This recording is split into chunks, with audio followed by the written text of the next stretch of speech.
region. Meantime, thousands of Americans stranded overseas by a war disrupting global travel. And that includes a West Bloomfield couple whose dream birthday trip to Dubai turned into a race for survival amid that raging war. This morning, though, Dahlia and Kevin Kedjbu are finally back home safe. But their journey through 3 countries to get here is one they will never forget.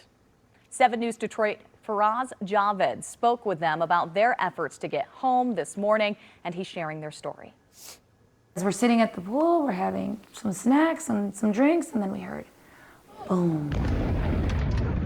Dahlia and Kevin Kedjbu, married 27 years, had arrived in Dubai on February 26th with Dahlia's sister and brother-in-law. Because of her birthday, we wanted to make a special trip. Within 48 hours of landing, the U.S. and Israel-led strikes on Iran began, pulling neighboring Gulf countries, Qatar, Bahrain, and the UAE into the crossfire. That Fairmont across the street from the St. Regis, where we were staying, is the hotel that got hit. So far, the UAE has intercepted over 180 Iranian ballistic missiles along with more than 900 drones. I was sitting on the couch sobbing. We were up all night. My parents called. They were crying. Dahlia called the U.S. Embassy emergency hotline and was only asked to shelter in place. I panicked when I felt like my government couldn't really do anything for me and I had to rely on another government to protect us. Dahlia and Kevin say while Washington offered silence, the UAE government was doing the opposite. They prevented chaos. They went to the extent of offering to compensate for extended stays at hotels. And they told the hotels they couldn't gouge. Back in Dearborn, their friend Mike Hashem spent nights coordinating with nonprofits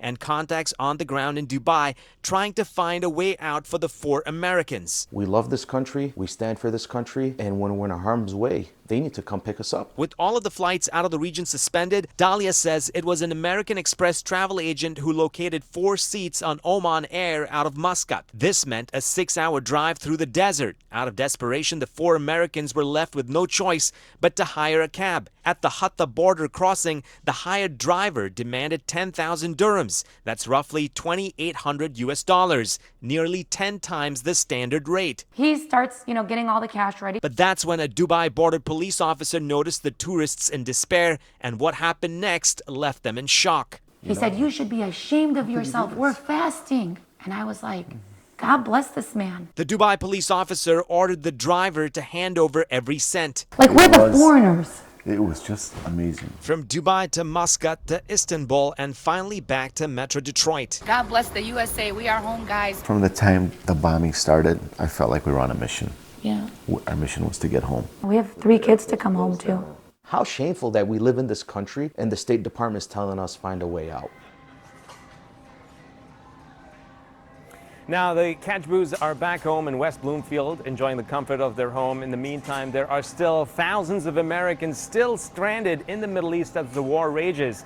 Now, I reached out to the State Department to find out what kind of evacuation plans are in place for U.S. citizens in the region. I've yet to hear back. For now, Allie, it's back to you. Thank goodness the Kedjbus were able to make it home safely. And of course, our hearts go out to everyone else trying to get back into the States. Thank you, Faraz, for that live report.